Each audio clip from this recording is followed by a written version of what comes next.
Attention Marvel and Taika Waititi specifically. This is how you do a movie with a serious character and inject humor. Want to know what I'm talking about? Stick around. Let's get into it.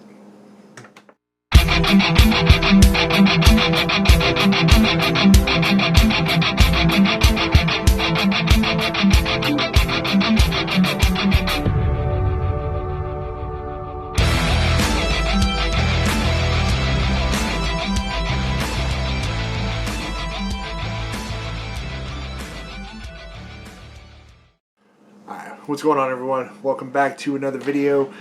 Figure I'd just, I've been in a mood to watch some movies lately, and this is one that I have been super hyped to see, and that is Black Adam. For me, for whatever reason, much like Shazam, I was much more hyped to see this movie than I was any of the other DC stuff like Justice League, Batman v Superman. Don't know why, but for whatever reason, I guess because they're two characters that I don't know a lot about. But at the same time, I'm also a big Zachary Levi fan, so that was why I was hyped about Shazam. But yeah, so when Black Adam finally was announced that it was going to happen, I was very excited. Dwayne "The Rock" Johnson, it's been a project that he's been passionate about ever since he was cast, probably over a decade ago at this point, or about a decade ago, somewhere along that lines. So yeah, finally got to watch it. Just wanted to talk to you guys about it. But as you heard at the top, I did have that little bit of a call out because, to be perfectly honest, this movie is how you do humor when you have a very serious character like Black Adam. Unlike what Marvel has done with Thor, basically turn him into kind of a bumbling joke idiot, and that's not what Thor is. So that small rant aside, let's just kind of jump right into the movie itself. So I will say, Black Adam, or Teth Adam as you know him through most of the movie, when they first introduce him, to me, that's how you introduce an awesome character. That may be one of the best character intros I have seen of all time, or definitely for sure top 3. But that whole intro scene where they are coming into the lair to get, basically the crown is what they're looking for, and she opens up his tomb and calls out the champion of Kahndaq. That's an intro. That whole sequence of just watching him, 1, takes the bullets, 2, what he does with the lightning, just blows people up. Awesome ways of killing and just showing how powerful he really is. And then you get outside of the mountain and you have the whole thing with the helicopters, and then finally you see the rocket that I forget the name of the material. It escapes me. I should have taken a note on that, but I didn't. But for whatever reason, when that blows up, that actually hurts him. And not knowing really that much about Black Adam, I don't really know why that hurts him. I don't know if it's like something from hell or some other kind of deep magic that hurts him. But whatever it is, it hurt him. And basically that is where some of the movie, or it really kind of gets into the meat of the movie. And so now you've got him in the room waking up, and it's the lady's son is in there trying to tell him about how everything is. Oh, you can totally have a catchphrase and this and that. And you just see him going, "That's not me." And he goes, "Please move." And the kid's not moving. He just keeps talking. Finally, he just does that with him, and then he sees himself in the mirror, and he kind of realizes, okay, this isn't quite my time, and then that's when the boy tells him it's 3,000 or 5,000 years, and he looks at him and goes, 5,000, and at this point, kind of one of the running themes of the movie is he just starts walking through walls, just as calmly like you would walk through a door. He comes out into the living room and he sees the TV and he blows the TV up. It's just, to me, this is where the humor is. The son is part of the humor, and one of the characters in the Justice Society, which I'm about to talk about here shortly, is just, that's how you do the humor. Let Black Adam be who he's going to be, but let them inject the humor. So I will say this whole first sequence, they introduce the Justice Society. You see Hawkman Waller's asking who he's calling in, and he tells her throughout, he brings in Cyclone, super cool character that I know absolutely nothing about. I'd actually never heard of until this movie. Atom Smasher, which I have heard of, just not really read hardly anything on. And then, of course, the one that I think most everybody was excited to see, probably even more than Black Adam himself, was Pierce Brosnan as Dr. Fate. And they give you this whole awesome intro. They come to their lair, and you come to this jet. This is I know this is going to seem like I'm digging at Marvel, and believe me, I'm a huge Marvel fan. I love the MCU, and then any of the non-MCU related movies, X-Men, which is kind of what I'm about to dig at a little bit. But the way that jet and the way it comes out of the Justice Society compound puts everything to shame from all the X-Men movies with the Blackbird and how they used to come out of the Xavier School for the Gifted and how they came out of that compound. Just so cool. Just little things like that to really make it seem like a hero or a superhero, comic film. That's the kind of stuff I love. So yeah. So then comes this huge, they're coming to Kahndaq, they're trying to find Black Adam, and so thus they do, and he's kind of being attacked by the same people that are trying to find this crown, which is kind of the rolling theme. And they inject themselves into this fight because to them, Black Adam is the threat. And just this epic scene ensues. But most of this is what they were showing like in the trailer and everything. This is literally about the first 15 to 20 minutes of a 2-hour movie. So kudos to everybody involved with that and really not letting you see what the actual plot line of the movie was. I thought it really was this kind of little bit of back and forth, and it's not. Even though this back and forth is great, because I will say this, they made Hawkman look so badass in the fight scenes and how good he was. I'd seen him like on DC's Legends of Tomorrow. They had Hawkman and on there for I think the first season. They introduced them kind of in like a crossover-ish, like a backdoor pilot on The Flash and Arrow. They did this Legends of Tomorrow, Legends of Today kind of thing. But they really didn't show Hawkman for what he is. And I'm a big fan of Aldous Hodge. I love him as an actor, and he was an absolutely perfect casting choice for Hawkman. He brought a really cool flavor to the character. But yeah, they did a really, really good job of making him look awesome. And then the same thing with Cyclone, when they introduced her powers and how it works, and not to mention her high level of IQ. I think they said it was like 167, if I remember in the film when they reference it. But that helps her use the powers in such a way when she's spinning and how she can direct wind and this and that. And of course, Atom Smasher is exactly what he is. He can make himself big and just even heavier, more powerful, and you see him do this big, epic, just punch down on top of Black Adam. And I'm like, that's a pretty cool intro. And then, of course, you see Black Adam just do the lightning and power up, lift the hand up, and he basically uppercuts him and knocks him out.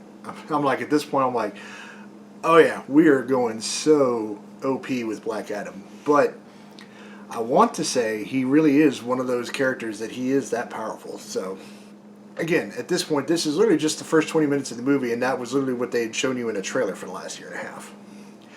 Finally, we kind of get to the meat of the movie, which is, of course, the Justice Society. They want Black Adam basically to surrender and come with them.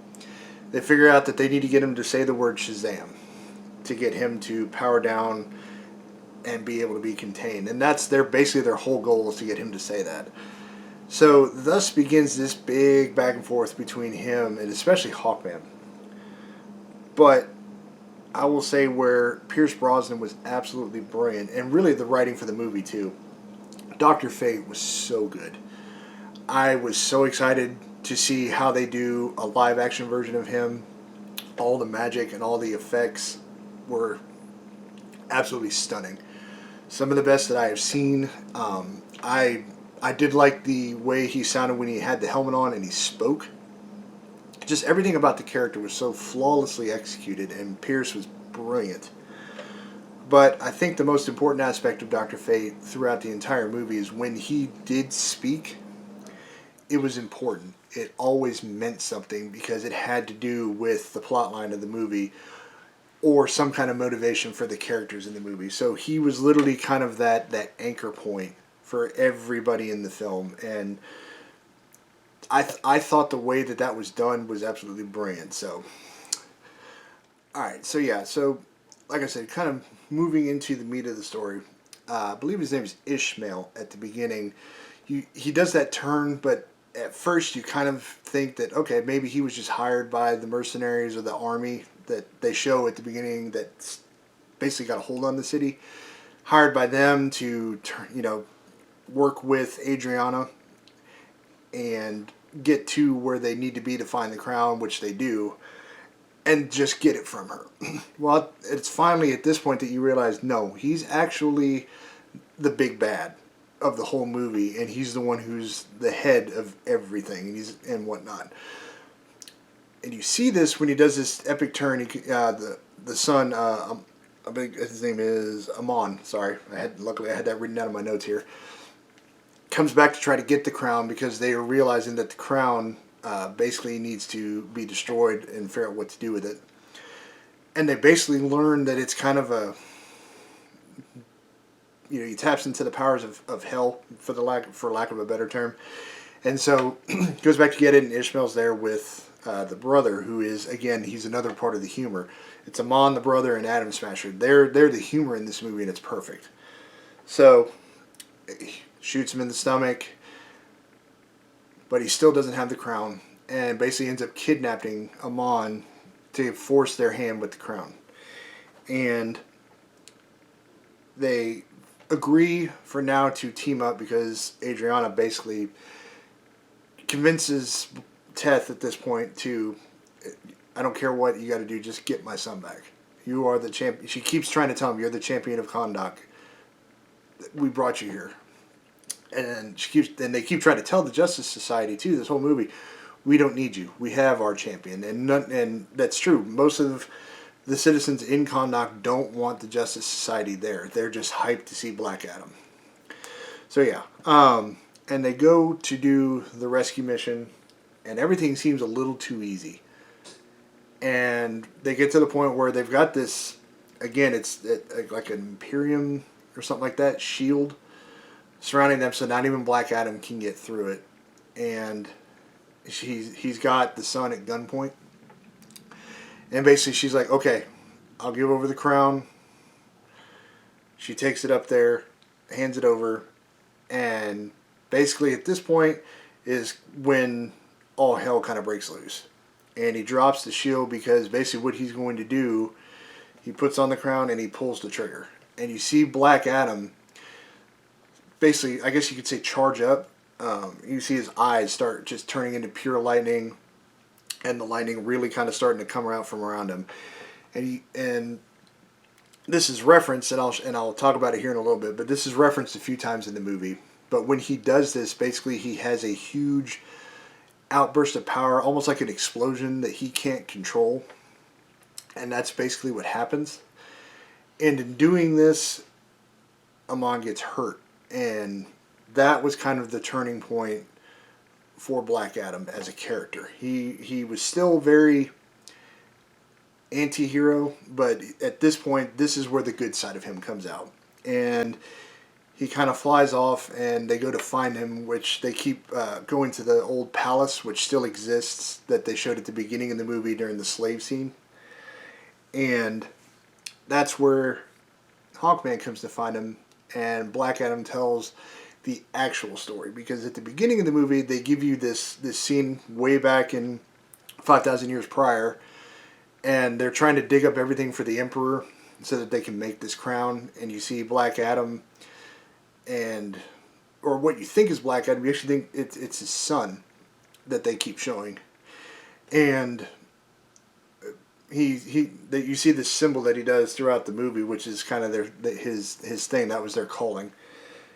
And you see the part where his head's about to get basically chopped off, and you see him it flashes immediately from that to being down with Shazam and the other wizards, and you see them endow them with the powers of Shazam.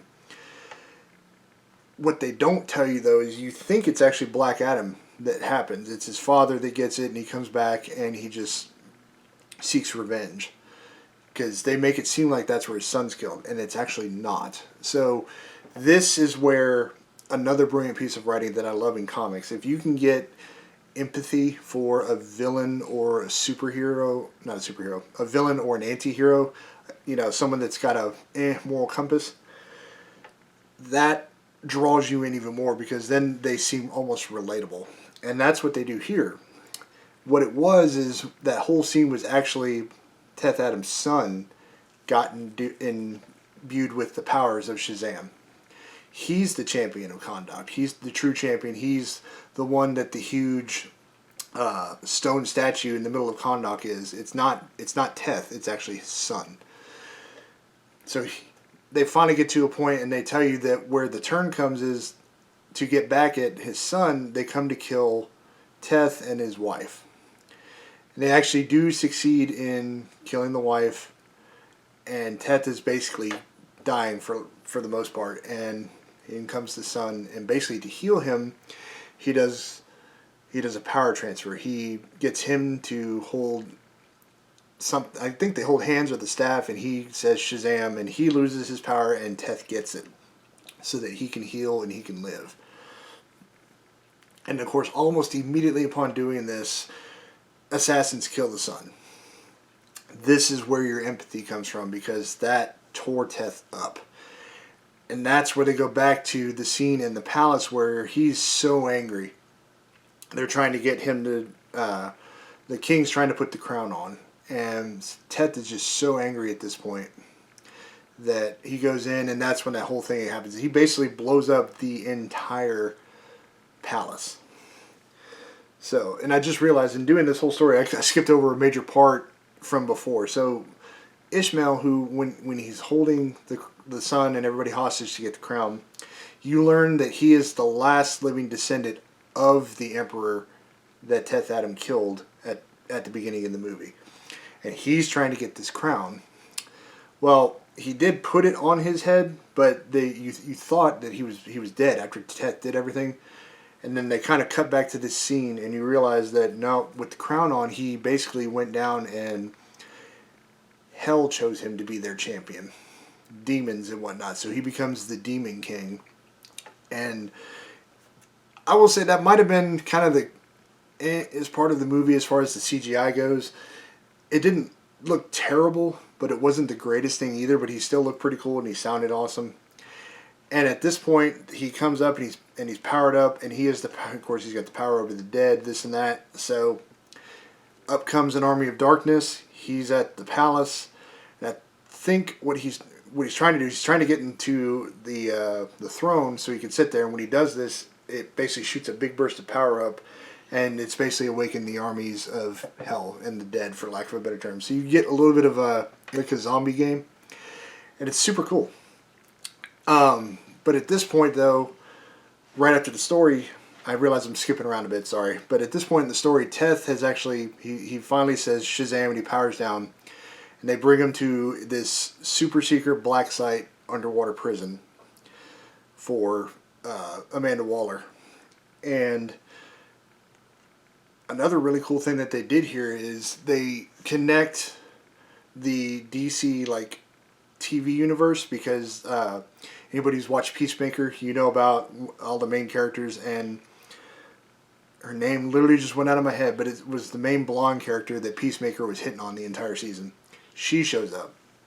So they're basically interconnecting everything. Of course, we know that because Aquaman and Wonder Woman and them show up at the end of Peacemaker. So, but it was nice to see that they did that on the big screen as well, whereas you didn't always see that with the Marvel stuff. Like with the Netflix shows, they reference the event of New York, but they don't really ever bring in any of the movie characters. You don't really get that until finally we got Daredevil in Spider-Man 3, No Way Home. So, but yeah, so we've got everything connected here, which is totally cool. This again, is where the importance of Dr. Fate comes in. Throughout this entire movie, he's been having visions where you see Hawkman basically getting stabbed and dying, and he's trying to figure out how to stop that. And basically, when they're going to fight the Demon King, they all go in, and then he throws a shield up immediately, and they all stop. And he turns around and he tells Hawkman, he goes, "I didn't tell you the entire vision. I found a third way where you do not have to die." And basically it's by Dr. Fate sacrificing himself. Is basically what he's alluding to. So he goes and he fights the Demon King one-on-one. And this is one of just the most epic uses of magic. Everything he's doing with the hands and all of his powers, the multiplying, it is some of the most brilliant work that I've ever seen in terms of CGI and how they make it look.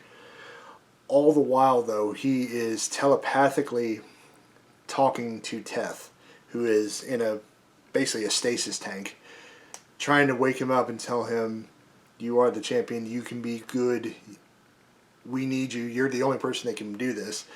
And he's also magically opening the stasis tank that he's in at the same time. To me, that was mind-blowing. Like, I knew a lot of these magical characters could do things, but the ability to be able to be in the middle of a fight, talk to somebody telepathically, and simultaneously run another spell at the same time, how do you, that blew me away at the use of magic. And of course, he does get the tank undone. He's trying to escape. He's constantly getting shot. And basically right about the time he gets out into the water, he's kind of floating up and dies. And this is when Dr. Fate, unfortunately, dies as well. And as this happens, of course, or no, he's not dead yet. I take it back. He's basically holding him to where he's about to kill him. The shield comes down. They're all trying to get in there. Atom Smasher, Cyclone, and Hawkman. They run in, and right as they get in the room, that's where you see Dr. Fate die. He basically turns him into ash, and the helmet falls. And it basically turns into, at this point, they're trying to fight him. The three of them are trying to go fight the Demon King. But Teth finally wakes up, and it's boom, he hits Shazam, and he's flying towards the fight. This is where I thought another really cool thing happens is they're fighting, and just before Teth gets there, the scene that you've seen repeated throughout the visions with Dr. Fate, the whole movie happens, where you see Hawkman get stabbed. And at this point, he's kind of no, he didn't.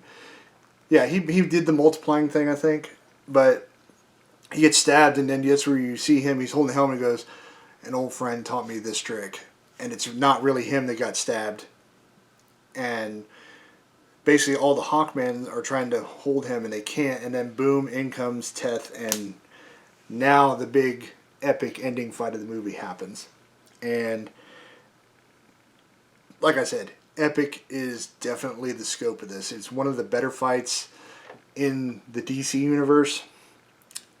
To me, like, it stands up there with Superman and Doomsday and Batman v Superman. That was a fantastic fight. This was probably the one that's right up there with it, because it had everything. Just big, epic blows, powers being used. And of course, Teth comes out on top. And just, yeah. Just an epic journey. I was not expecting this movie to be what it was. I really thought that what you were seeing in the trailer, and I should know better by this point, was a lot of the movie. And it's like, no. It was the first 15, and then they give you this really cool story. Yeah. And I love the nod that they do at the end of it, where he sits in the throne and he does the pose that's a callback to a really well-known Black Adam.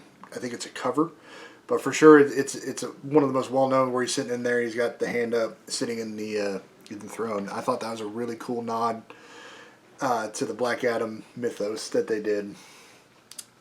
But yeah, and then the thing, of course, it was spoiled for me that it was in there, but it didn't stop me from getting goosebumps. And the appearance of finally seeing Henry Cavill back in the Superman suit with the Superman theme, like the Christopher Reeves epic Superman theme kind of playing there when he shows up. Just goosebumps to see the two of them face to face and talking like that. I cannot wait. I need more Black Adam. I need all of Henry Cavill as Superman again. I've been waiting for years. I hope they don't wait long to give Henry the sequel. But just seeing that and getting the goosebumps reminds me, it's like, yeah, that's my Superman right there. So yeah, again, all great things in this movie. Very, like I said, very few negatives. Like, the Demon King CGI was a little but I guess you can really only do so much with that. But yeah, I mean, just, the subtle humor that they did in there, it was never campy at times. It was funny when it needed to be to lighten it up. They gave The Rock just the one kind of dry humor line when he was, he tells him, he goes, "Tell him the Men in Black sent you." That, that's what Amon tells him his catchphrase should be. And of course, when he's fighting some of the gang guys in downtown, he tries to tell the guy after he drops, he goes, "Tell him the Men in Black." That's fine. When you do that as humor, that's great. But a character that is not funny and doesn't need to be funny, you don't need to force it. So I thought they did a really good job of that. It was just a really well-rounded movie. For me, it was definitely probably the top. Well, I haven't really seen that many other superhero. I haven't seen that many movies this year. I'm not gonna lie. It's been really busy with work and reading. So, but definitely just an awesome movie. I had a great time with it. But yeah, so that's basically my review of Black Adam. I know I was a little bit all over the place. That's just how I am. That's how I remember movies. I have a hard time going direct through it. But let me know in the comments, what did you think of it? Did you like it? Did you hate it? Are you on board about, was it the right amount of humor, or do you think there should have been more? Let's just have a good friendly discussion down below. But yeah, and as always, if you liked what you heard at any point throughout, please be sure to hit the subscribe button and the notification bell so that you know anytime we upload a new video. And that's all I've got. So, as always, please stay safe, stay healthy, and I will catch you next time. Later, everyone.